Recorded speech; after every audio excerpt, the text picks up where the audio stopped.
Bienvenido al tema de evaluación. En ocasiones es difícil distinguir lo normal de lo patológico en el desarrollo de un niño.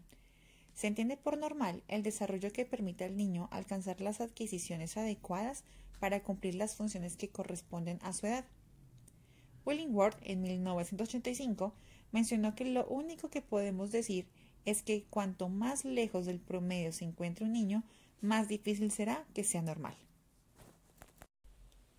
Para un desarrollo psicomotor normal es necesaria la integridad funcional del sistema nervioso.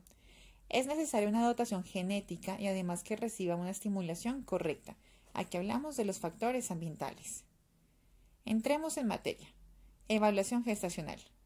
¿Cuáles serán los métodos de evaluación entonces que utilizamos? Dentro de la historia clínica encontramos la anamnesis. La anamnesis es todo el interrogatorio que contiene antecedentes familiares, antecedentes personales, factores perinatológicos de riesgo cerebral. Dentro de este encontramos la prematuridad y sus causas, alteraciones de la circulación fetoplacentaria, partos distóxicos, enfermedades durante el periodo neonatal, hijos de madres que posean VIH positivo, consumidoras de drogas y fármacos, síndromes dismórficos o polimalformados y cromosopatías. El pediatra debe llevar a cabo un calendario del desarrollo psicomotor junto con los padres, realizar una exploración física a fondo. La OEA actualmente proporciona datos importantes para el examen auditivo del niño, generar una detección precoz de la hipoacusia e iniciar tratamiento y prevenir retrasos en el área del lenguaje. En el sistema metabólico se realiza un screening. Ese screening detecta enfermedades que pueden afectar el desarrollo del sistema nervioso central, trastornos precoz y prevenir afectaciones o retrasos del desarrollo psicomotriz. A nivel físico, se evalúa la velocidad de crecimiento durante la lactancia, que es la más rápida. Desarrollo neurológico avanza desde el centro hacia la periferia, o sea, cabeza antes que extremidades. A los 3 meses, el niño es capaz de levantar la cabeza y agarra con las manos. 6 meses, ruedan, cogen objetos, se sientan con ayuda. Y conforme pasa el tiempo, podrá hacerse movimientos mucho más finos. Al año, puede pararse y llevar objetos a su boca. En el área cognitivo y del lenguaje, la exploración es por causa y efecto. A los 9 meses, buscan consuelo de los padres y ven al examinador como alguien extraño. El lenguaje va cambiando desde los arrullos a los 2 meses y balbuceos a los 6, y ya palabras exactas desde el año. A nivel social y emocional, hay vínculos con la familia, propios y del extraño, temperamento muy variable y un ambiente puede llegar a modificar el desarrollo social. La medición del crecimiento es muy importante en los pacientes pediátricos, ya que si hay una desviación puede ser una señal temprana de algún problema. Hay que comparar los valores obtenidos con los normales de edad y de sexo, así como las medidas anteriores. Los instrumentos más utilizados son las curvas de crecimiento. Estas comprenden talla, peso, perímetro cefálico, una hasta los 36 meses y otra hasta los 2 años o los 18 años. Longitud.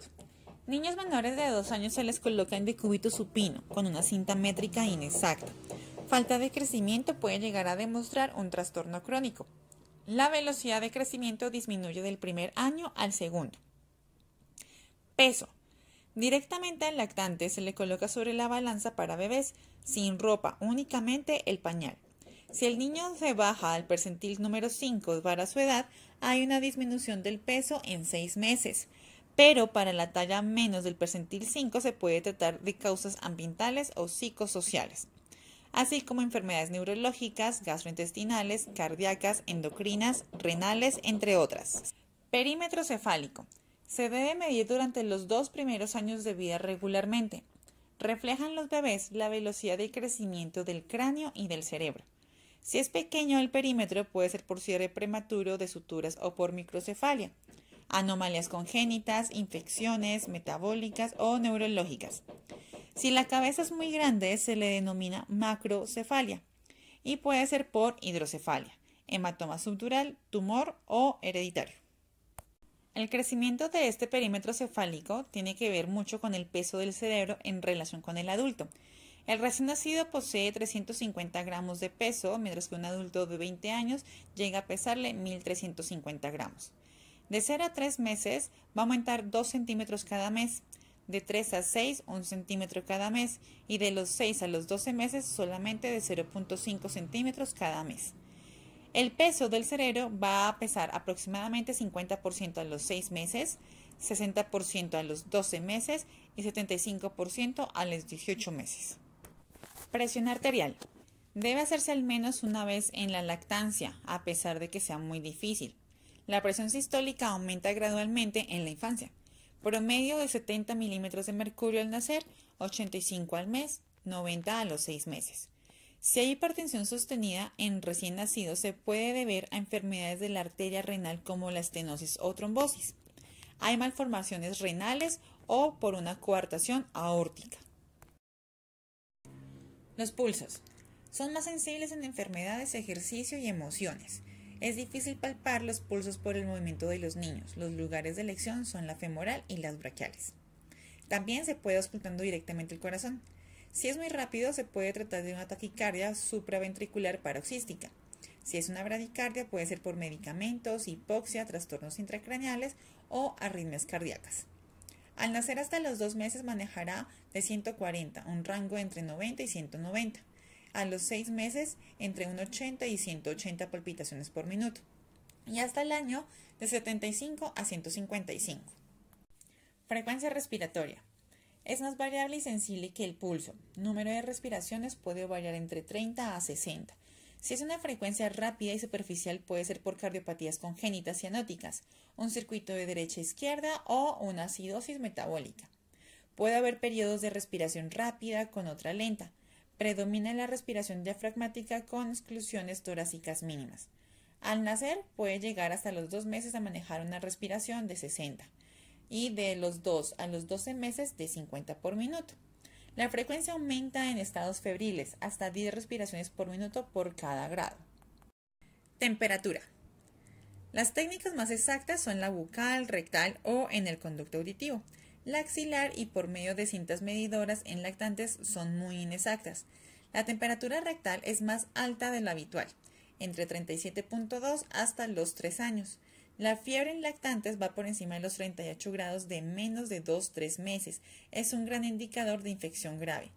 Hay una inestabilidad térmica que se puede deber gracias a la sepsis, alteraciones metabólicas o grados graves.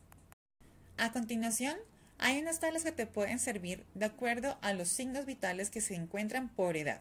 Está la de tensión arterial, frecuencia respiratoria, frecuencia cardíaca y temperatura. Test de Apgar.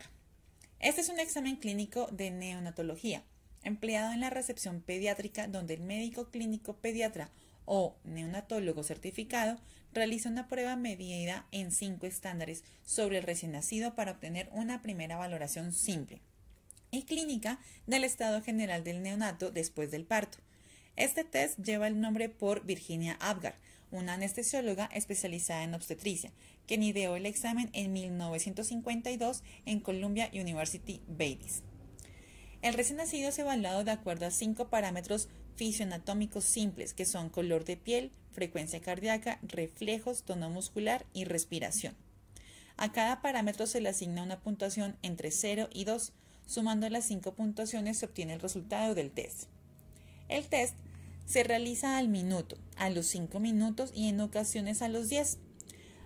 La puntuación al minuto evalúa el nivel de tolerancia del recién nacido al proceso del nacimiento y su posible sufrimiento, mientras que la puntuación obtenida a los 5 minutos evalúa el nivel de adaptabilidad del recién nacido al medio ambiente y su capacidad de recuperación. Un recién nacido con una puntuación baja al minuto que a los 5 obtiene unos resultados normales, no implica anormalidad en su evolución. De lo contrario, un recién nacido que marca 0 puntos de Apgar se debe de evaluar clínicamente su condición anatómica para determinarle el estado de muerte. La palabra Apgar puede usarse como acrónimo a regla mnemotécnica, recordando los criterios evaluados. A. Apariencia. P. Pulso. G. Gesticulación. A. Actividad. y R, respiración. Sigue siendo un score con el cual se interpreta el estado clínico del recién nacido. Se ha utilizado en recién nacidos de término para predecir resultados neurológicos. El programa de reanimación neonatal postula que la puntuación de Apgar no debe utilizarse para decidir, iniciar o mantener medidas de reanimación en el recién nacido. Sin embargo, una puntuación de Apgar que permanece 0 más de 10 minutos es un dato adicional para determinar si los esfuerzos de continuar una reanimación estarían indicados. El programa de reanimación neonatal postula que después de 10 minutos de asistolia, habiendo realizado adecuados esfuerzos de reanimación y sin evidencia de otras causas de compromiso del recién nacido, la interrupción de los esfuerzos de reanimación serían apropiados. Es importante reconocer las limitaciones del test de Apgar. El test es una expresión de la condición fisiológica, tiene un marco de tiempo limitado e incluye componentes subjetivos. Elementos de la puntuación como el tono, color y la irritabilidad en parte dependerán de la madurez del niño. Los prematuros sin evidencia de asfixia pueden recibir una baja puntuación solo por su inmadurez. El puntaje Apgar a los 5 minutos y en particular un cambio en la puntuación entre 1 y 5 minutos es un índice útil de respuesta a la reanimación. Si el puntaje de Apgar es menor de 7 a los 5 minutos, el recién nacido establece que la evaluación se debe repetir cada 5 minutos hasta 20 minutos. A continuación se presentan las tablas de seguimiento para el paciente pediátrico tanto para niños como para niñas. Se habla de talla baja en cuanto ésta se sitúa por debajo de 2 desviaciones estándar de la media, o bien por debajo del percentil 3 en las tablas correspondientes para edad y sexo del niño. El concepto de hipocrecimiento engloba también a aquellos niños con una velocidad de crecimiento baja de forma mantenida, es decir, una velocidad de crecimiento inferior al percentil 25. El concepto de talla baja incluye tanto a aquellos niños como con talla baja patológica como a aquellos que presentan una talla baja considerada como variante de la normalidad.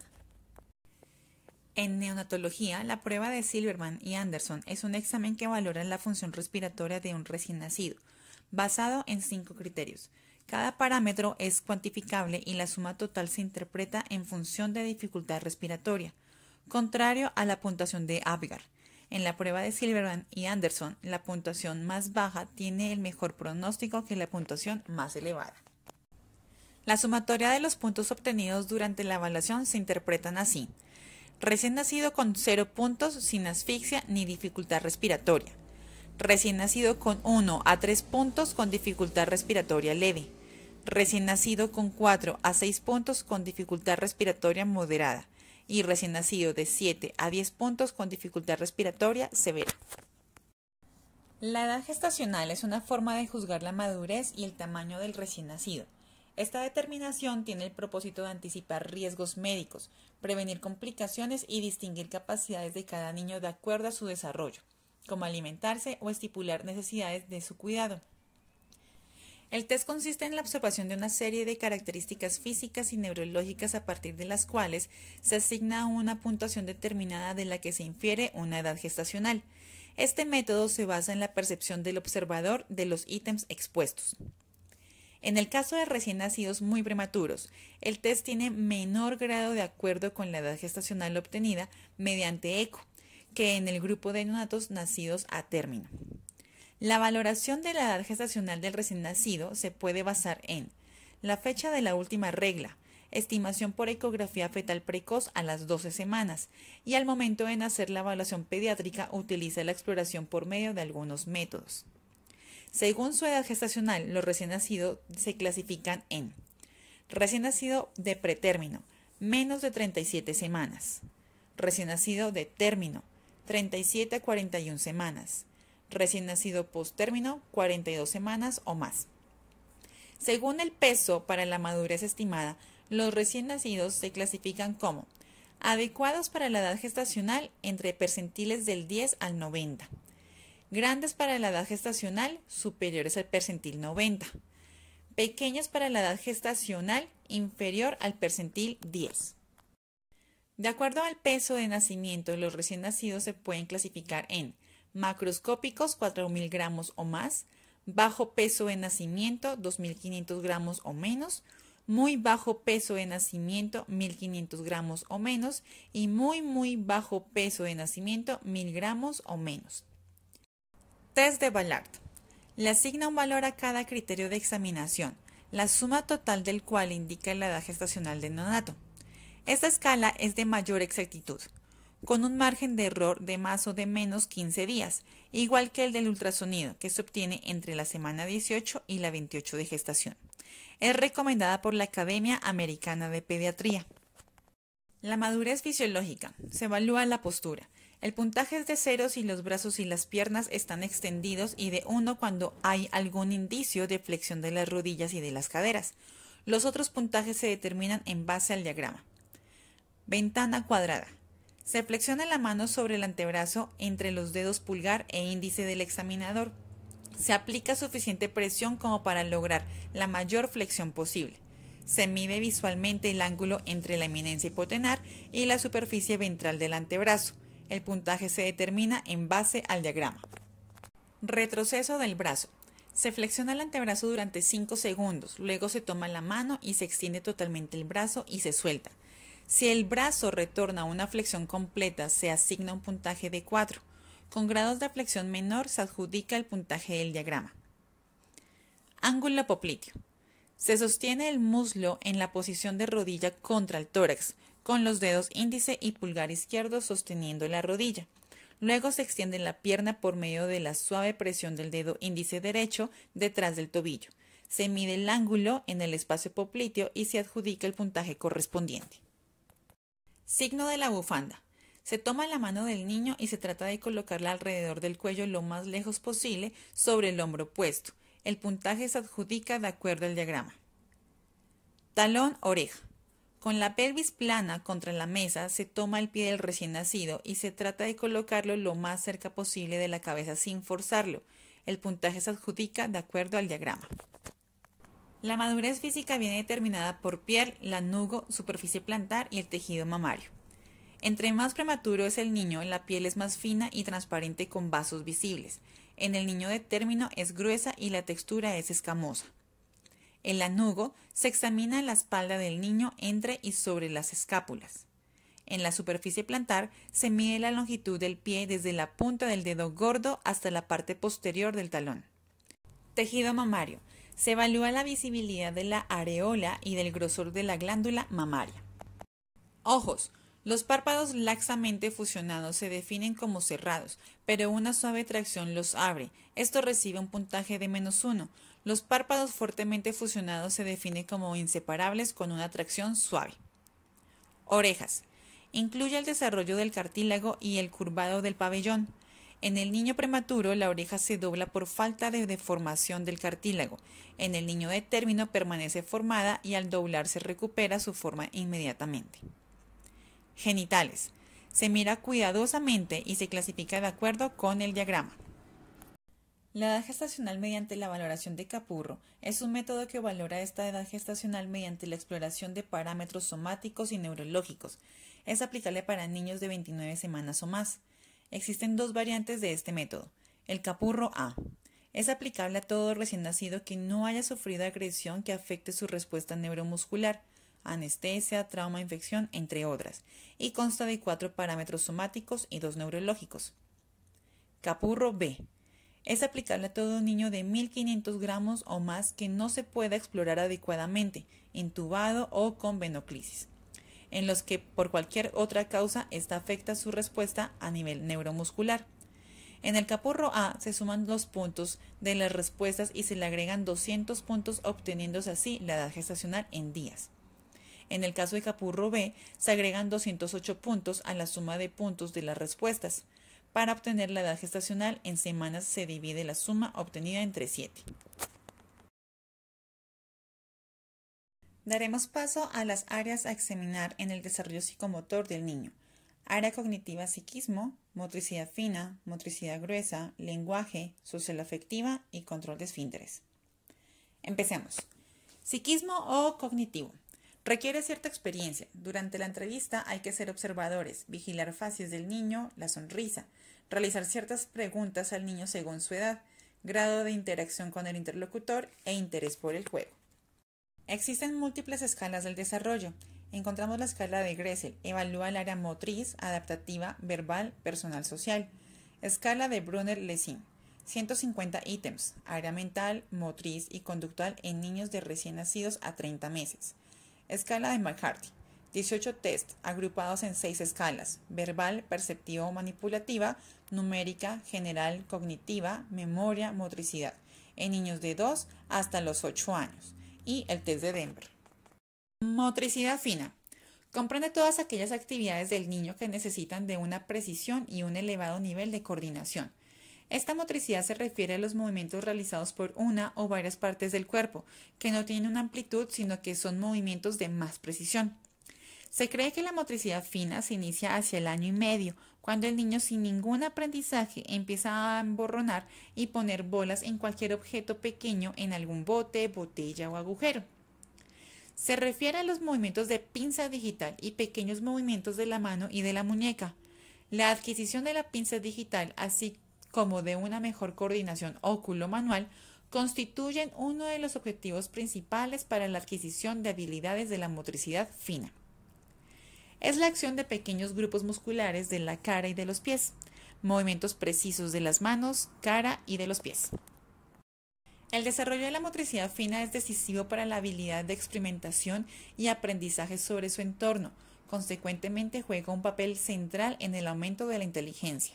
Así como la motricidad gruesa, las habilidades de motricidad fina se desarrollan en un orden progresivo, pero a un paso desigual que se caracteriza por progresos acelerados y en otras ocasiones frustrantes retrasos que son inofensivos.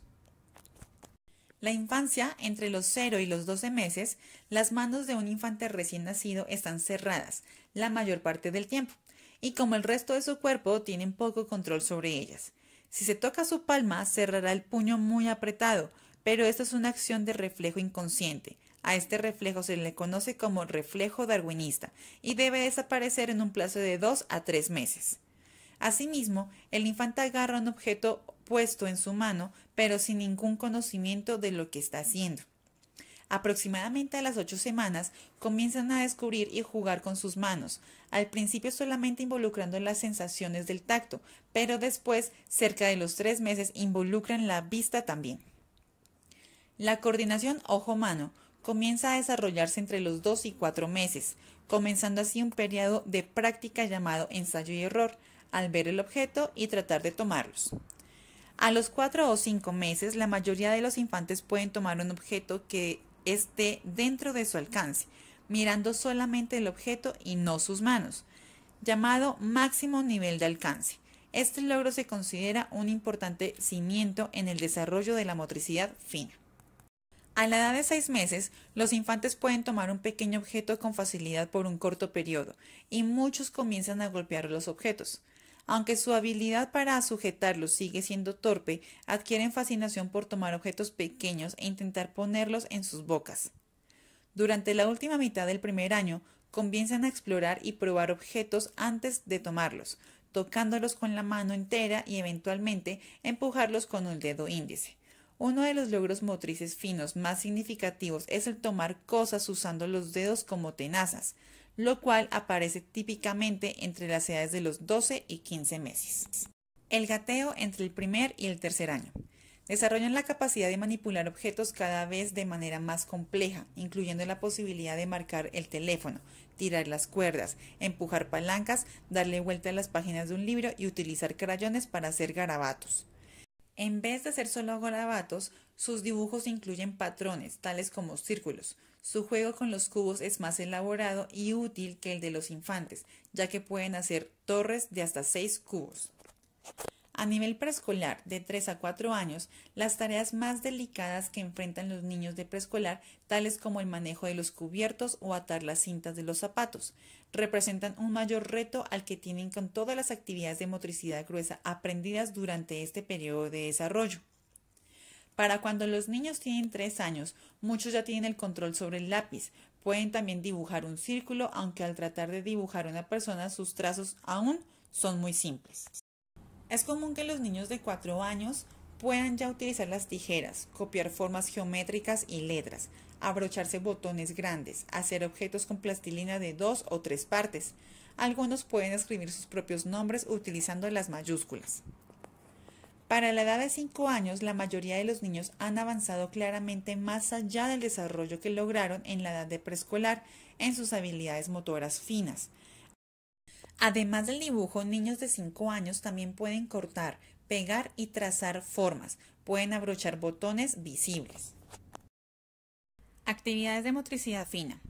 Tenemos apretar con fuerza una pelotita en la mano, reproducir construcciones realizadas con bloques, abrir y cerrar tarros o botellas, modelar con arcilla o con plastilina, meter cuentas en una cuerda o cinta, recoger objetos pequeños como botones, fichas o garbanzos con los dedos y guardándolos en la mano, pasar páginas de un libro una a una, trocear papeles cada vez más pequeños, hacer bolitas de papel o de plastilina, aplastar bolitas de papel, pulsar teclas con todos los dedos, adivinar qué dedos te tocó con los ojos tapados, pasamos un lápiz por el dedo y él debe adivinar cuál es. Luego por 2 dedos y así va en aumento. Dibujar en una hoja una especie de carretera y cortar con las tijeras por el centro. Recortar con tijeras. Pasar un lápiz con una cinta atada por agujeros hechos en cartón. Colorear con pintura de dedos, con ceras, rotuladores gruesos o lápices si es capaz. Dibujar figuras uniendo puntos marcados. Como otros juegos tenemos construcciones, pianos musicales, xilófonos, puzzles y insertables. Motricidad gruesa.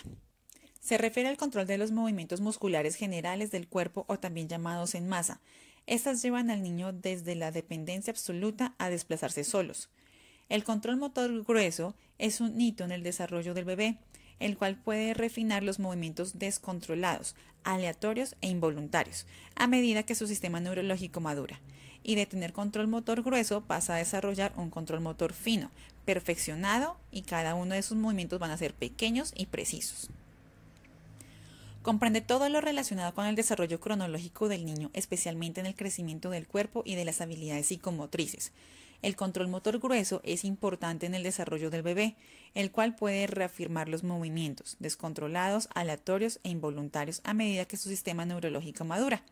La motricidad gruesa va controlando los movimientos necesarios para que se pueda coordinar con el desarrollo de los sentidos. La motricidad gruesa se va desarrollando en orden, descendiendo desde la cabeza hacia los pies, con un orden definido y previsible. Habilidad que el niño va adquiriendo para poder mover armoniosamente los músculos del cuerpo, de modo que puede poco a poco mantener el equilibrio de la cabeza, del tronco y las extremidades para sentarse, gatear, ponerse de pie y desplazarse con facilidad caminando o corriendo. El lenguaje, al ser algo íntimamente ligado al ser humano y estar inmerso en varios aspectos de nuestra vida diaria, ha sido estudiado desde diferentes perspectivas de pensamiento. Algunas ciencias, particularmente las humanas, han prestado atención especial al lenguaje hablado. La idea de que el lenguaje ha transformado la conciencia humana porque permite el desarrollo de nuevas formas de pensamiento y la adquisición de conocimientos nos lleva a buscar una explicación teórica sobre las relaciones existentes entre el pensamiento, lenguaje y su posible relación en la determinación de las acciones de un receptor. Chomsky, en el 57, expone que el lenguaje es un conjunto finito o infinito de oraciones, cada una de ellas de longitud finita y construida a partir de un conjunto finito de elementos. Esta definición enfatiza las características estructurales del lenguaje, sin adentrarse a sus funciones y la capacidad de generar acción que tiene para un emisor y el receptor. Dicho aspecto es medular dentro de los estudios relacionados al lenguaje. Luria, en el 77, expone que el lenguaje es un sistema de códigos con la ayuda de los cuales se designan los objetos del mundo exterior, sus acciones, cualidades y relaciones entre los mismos. Esta definición la considero interesante, dado que a la importancia que le presta los códigos para la delineación de los objetos, ya sean concretos o abstractos, los cuales en gran medida nos ayudan a visualizar el mundo que nos rodea considerando nuestros preceptos socioculturales. Bronckart, en el 77, define el lenguaje como la instancia o facultad que se invoca para explicar que todos los hombres hablan entre sí. La definición de este la considero un poco tímida y profunda, ya que deja a un lado la posible injerencia que tiene la cultura en un acto comunicativo entre un receptor y un emisor. Pavio y Beck, en el 81, indican que el lenguaje es un sistema de comunicación biológico especializado en la transmisión de información significativa e intraindividualmente, a través de signos lingüísticos. La definición de estos autores entrelaza de forma soslayada diversas disciplinas de pensamiento para describir los procesos de transmisión de información, lo cual lo hace multidisciplinaria. Según Sapir, citado por Hernando en el 95, el lenguaje es un método exclusivamente humano y no instintivo, de comunicar ideas, emociones y deseos por medio de un sistema de símbolos producidos de manera deliberada. De esta definición se desprende que el lenguaje como medio de comunicación humana frente a los medios de comunicación animal reúne estas propiedades. A. Ser un fenómeno exclusivamente humano. B. Servirse de la voz como vehículo de transmisión. C. No ser instintivo. D. Utilizar un sistema de signos. Y E. Estar articulado a partir de determinadas unidades mínimas. Más del 50% de los retrasos mentales comienzan con déficit en el área del lenguaje. Déficit instrumental, sordomudez y otros trastornos anatómicos. Defectos fonológicos específicos. Defectos expresivos como las afasias y disfasias expresivas. Defectos mixtos en expresión y comprensión. Trastornos psicolingüísticos como el autismo, Asperger, síndrome de bipolaridad, ansiedad, entre otros. Quinta área, social afectiva. La variabilidad es muy amplia y depende de la maduración del sistema nervioso central, costumbres y ambiente donde se desarrolla el niño, temperamento o estilo del comportamiento individual. Por último, sexto, control del esfínter. Es preciso la integridad anatómica, integridad funcional, estimulación o aprendizaje apropiado, y entre los 2 y 4 años de edad se tiene que hacer el control.